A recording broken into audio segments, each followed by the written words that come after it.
구원함을 위해라는 제목으로 오늘 또 은혜를 나누고자 합니다. 오늘 본문의 배경은 여러분들이 잘 알다시피 아브라함과 또 조카 롯이 살던 시대에 갈등과 전쟁을 배경으로 이렇게 기록된 이야기입니다. 당시 소돔과 고모라를 포함한 5 왕국이 있었고, 또 엘람만 구들레움을 중심으로 4 왕국이 있었고, 둘이 전투가 벌어졌는데 엘라만 구들라오멜과 그 연합한 그 4 왕에 의해서 소돔과 고모라 연합군 5국이 패배하게 됩니다. 이때 당시에 롯이라는 인물은 소돔과 고모라에 거주하고 있었기 때문에 그 전쟁의 여파로 인해서 그 패배함으로 인해서 롯이 포로로 붙잡혀가는 상황이 벌어지게 됩니다. 이에 이 소식을 들은 아브라함이 그의 조카 롯을 구하기 위해서 용감히 나서게 됩니다. 그 나서는 모습은 가신 318명을 데리고 롯을 구하기 위해 출정을 했고, 또 밤을 틈타서 기습적으로 공격을 했고, 결국에는 많은 사람들을 구하고 롯도 구하고 재산까지 다 무사히 찾아오게 된다라는 이야기입니다. 이 이야기에서 우리가 지금 주목하고 있는 것은 뭐냐면 아브라함의 그 열심, 또 집념, 또 그 어떤 그 집념이 일어나게 됐던 그 원인이 무엇인가, 그리고 또 하나님의 도우심을 우리가 발견하고 또 이렇게 이해를 구하고 나아가고 있습니다. 이 말씀을 통해서 하나님의 구원하심을 위해서 우리가 어떻게 살아가야 되는지에 대해서 우리가 지금 함께 생각해 봐야 될 것 같습니다. 그리고 그 생각한 것을 우리의 삶에 적용할 수 있는 교훈은 어떤 것이 있는가, 그 내용으로 우리가 지금 말씀을 접하고 있습니다. 오늘은 그 마지막 시간입니다. 마지막 시간의 주제는 뭐냐면 구원함을 위한 집념이라는 주제입니다. 한번 따라해 보겠습니다. 구원을 위한 집념. 이 아브라함을 보면 대단히 집념이 대단했던 사람인 것 같아요. 자기가 사랑하는 롯을 구원하기 위해서 그 뜨거운 열정을 가지고 끝까지 쫓아갔던 그 모습을 보게 됩니다. 15절 말씀을 저희가 오늘 중심적으로 좀 보겠습니다. 15절 말씀 저희들이 같이 읽습니다. 그와 그의 가신들이 나뉘어 밤에 그들을 쳐부수고 다메섹 왼편 호바까지 쫓아가. 이 구절을 읽으시면서 우리가 주제가 될 만한 2가지 중요한 단어를 유추해낼 수 있으셔야 돼요. 그 2가지 단어는 뭐냐면, 첫 번째 단어는 계획이라는 단어가 첫 번째가 될 거고, 2번째는 집념이라는 단어가 되겠습니다. 우리의 목적은 이제 2번째 집념이라는 단어겠죠. 아브라함이 이 구절을 딱 보면 처음 출발할 때부터 이런 구절이 나와요. 그와 그의 가신들이 나누어서 이제 공격을 하고 출격을 한다라는 거죠. 나누어졌다. 이건 누구의 계획이에요? 아브라함의 계획이었다라는 것입니다. 그리고 계획을 세운 후에 그 계획을 실행에 옮기면서 끝까지 추격을 해서 반드시 구원해냈다라는 게 이제 오늘 본문에 우리가 금방 읽었던 구절의 모든 내용입니다. 우리가 하나님의 일을 할 때 먼저는 치밀한 계획을 세워야 한다라는 거예요. 그리고 동시에 따라와야 되는 게 뭐예요? 포기하지 않는 집념이 있어야 된다는 것입니다. 그래서 계획과 집념, 이 2가지가 모두 중요하다라는 거예요. 이거를 이제 우리가 신앙적인 용어로 얘기할 때 좀 성령 충만하다라는 이야기로 한번 해석을 해볼게요. 우리가 보통 성령 충만하다라는 이야기를 자주 합니다. 기도할 때도 이야기하고, 우리가 또 성령 충만하기를 바라는 어떤 그런 소원의 제목도 얘기하고, 그렇게 서로 결단하는 이야기도 많이 하고, 성령 충만합시다 라고 이야기도 하기도 하고. 근데 보통 성령 충만함에 대해서 이야기를 할 때 보면 이렇게 이야기를 합니다. 성령님께서 인도하실 거니까 나는 아직 성령님의 음성을 들을 때까지 아직 기다리는 중이야 라고 이야기를 종종 합니다. 대부분 그렇게 이야기를 많이 하기도 해요. 제가 이걸 조금 다른 말로, 조금 부정적인 말로 좀 해석을 해서 접근을 한번 해볼게요.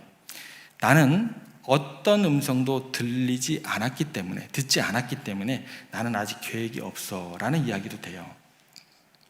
그럼 이거는 더 부정적으로 얘기하면 어떻게 되냐면, 아무런 계획이 없이 그냥 오늘 주어지는 대로 대충 준비 없이 지내는 중이야 라는 말이 됩니다.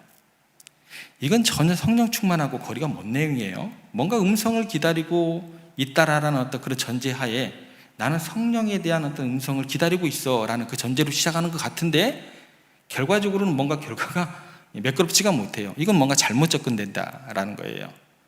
여러분, 성령 충만하다는 이야기를 할 때 그것은 대충 아무런 계획 없이 오늘 하루를 준비 없이 그냥 지내는 게 아니에요. 성령이 충만한 사람은 생명과 같은 시간을, 오늘 내게 허락한 그 시간을 낭비하지 않는 거예요. 주어진 삶을 낭비하지 않는 게 성령 충만한 삶이다라는 거예요.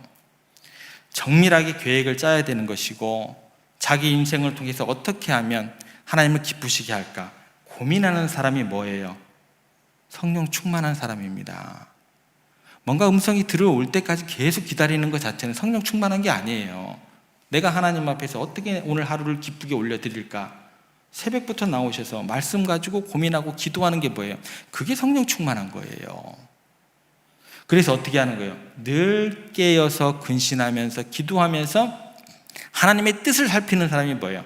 그게 성령 충만한 사람입니다.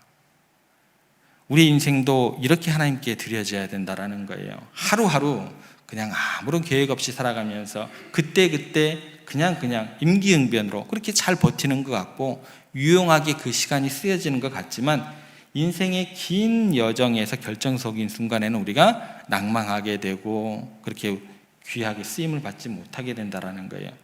여러분들은 어떻게 살아야 돼요? 주도적으로 살아야 돼요. 피동적으로 살면 안 돼요. 능동적으로 오늘 하루를 살아가야 돼요. 능동적으로, 주도적으로 살아가면서 어떻게 해요? 주도적으로 헌신해야 된다는 거예요. 기다리고 있을 시간이 없는 거예요. 무슨 음성을 기다리시는 거예요? 그런 음성을 기다릴 필요는 없습니다. 내가 오늘 주어진 하루의 삶에서 호흡을 연장시켜 주셨으니까 나는 오늘 주도적으로 하나님의 뜻을 구하면서 나아가는 거예요. 이게 성령 충만한 삶이다라는 것입니다. 성령 충만함에 대해서 다르게 오해하시면 안 돼요. 어떤 게 성령 충만한 삶인가? 피상적으로 생각하시면 안 돼요. 성경은요, 신앙은요, 실제적이에요.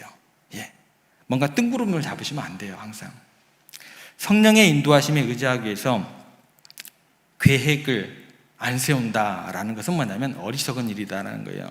그것은 하나님의 일을 제한하는 일이 되는 거예요. 내 스스로 계획하는 그 과정 가운데 성령의 역사를 하나님께서 허락하시지 않을까요? 내가 오늘 하루 눈을 떴어요. 내가 오늘 하루 계획해요.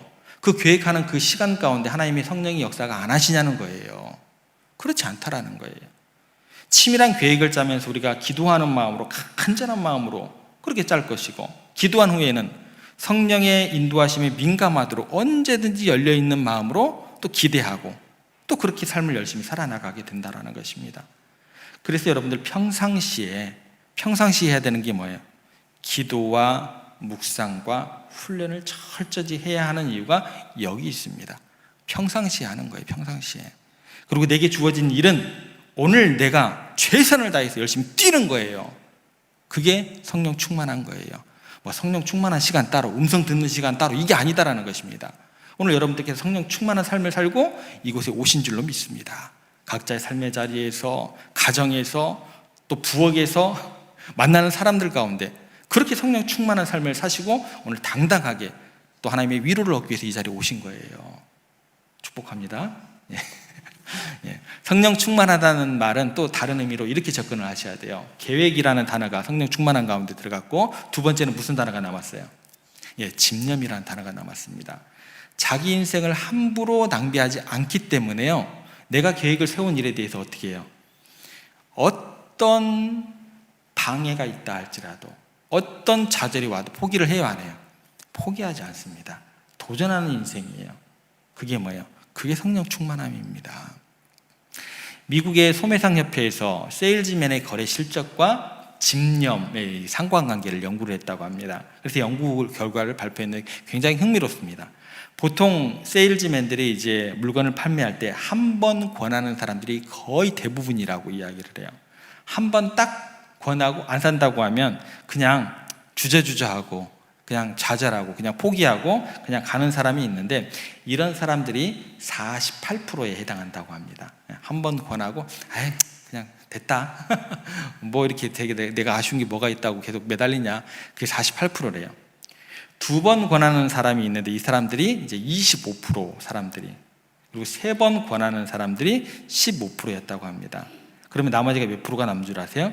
12%가 남습니다.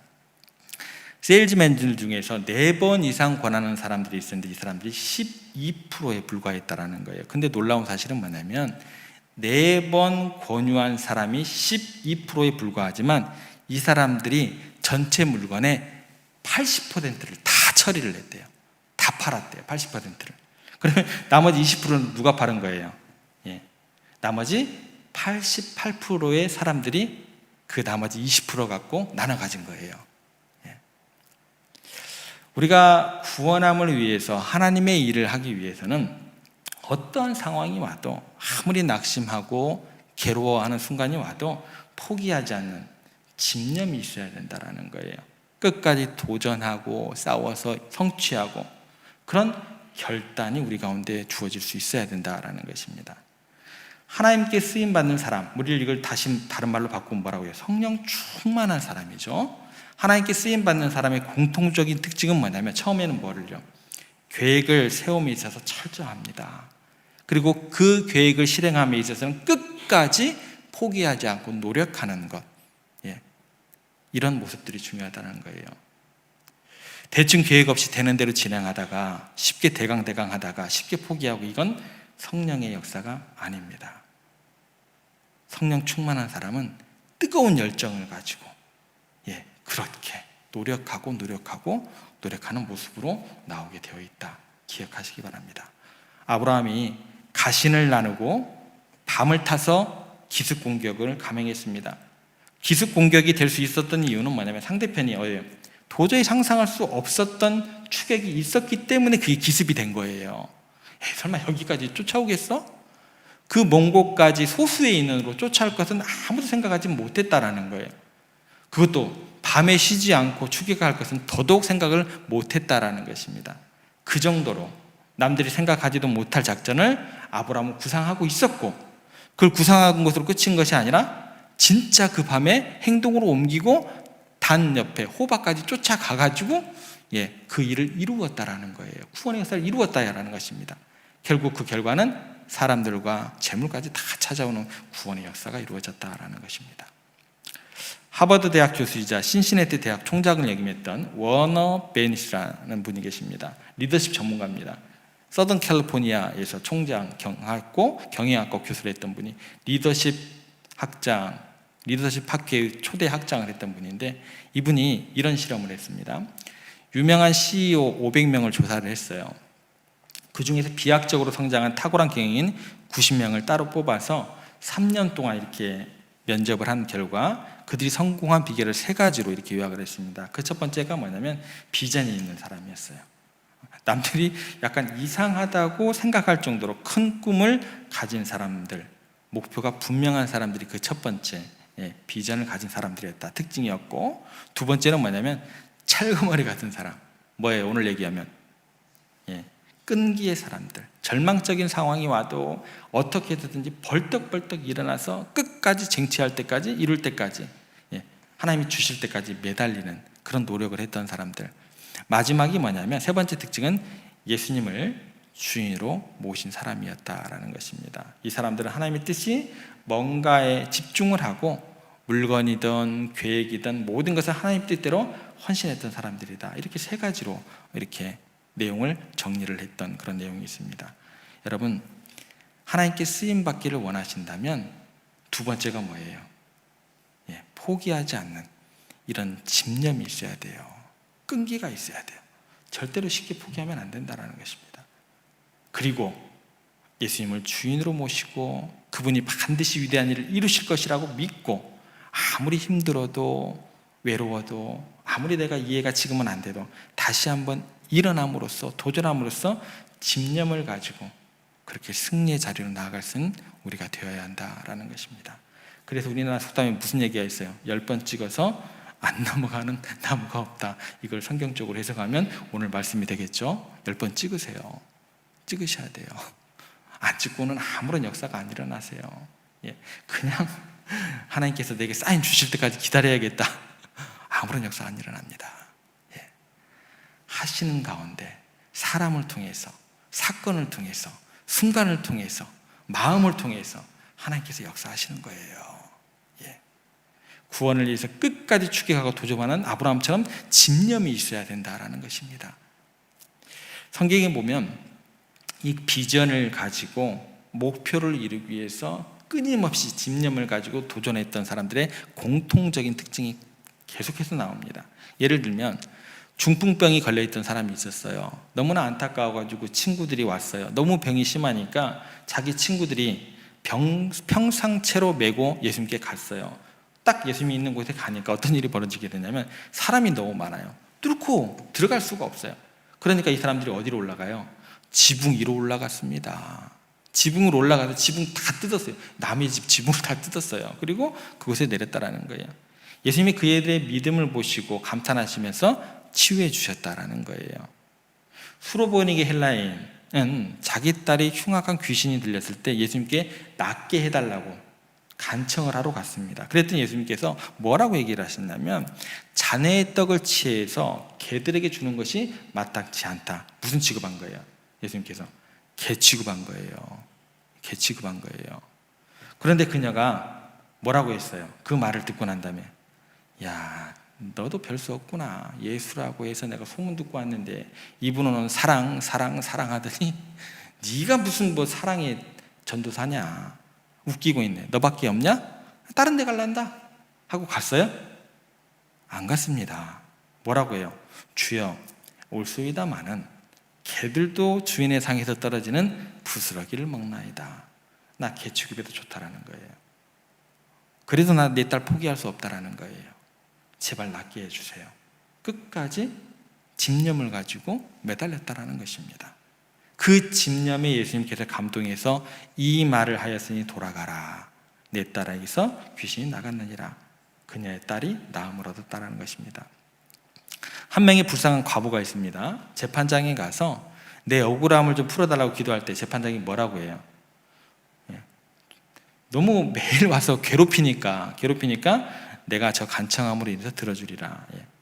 성경에 나오는 모든 이야기들은 포기하지 않는 집념 끈기가 얼마나 중요한지 그대로 보여줍니다. 여러분 포기하지 마시고 어떤 상황이 와도 내 사업, 내 가정의 문제뿐 아니라 내가 구원해야 할 사람의 그 구원함을 위해서도 집념을 가지시기 바랍니다.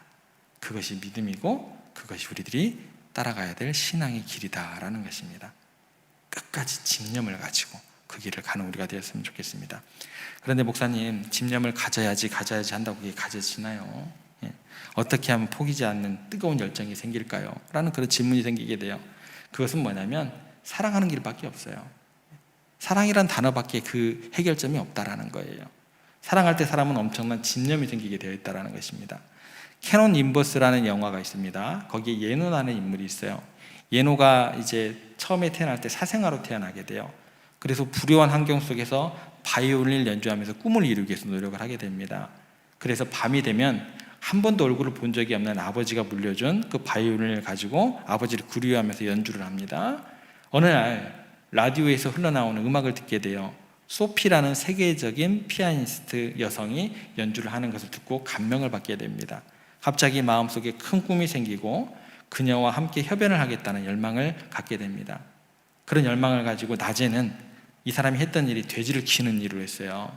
힘들게 돼지를 키우며 살았지만 밤에는 최선을 다해서 바이올린을 연주하며 노력하게 됩니다. 결국 음악학원에서 최고의 연주자로 뽑히게 되고 그녀와 함께 협연을 하게 된다라는 이야기의 영화입니다.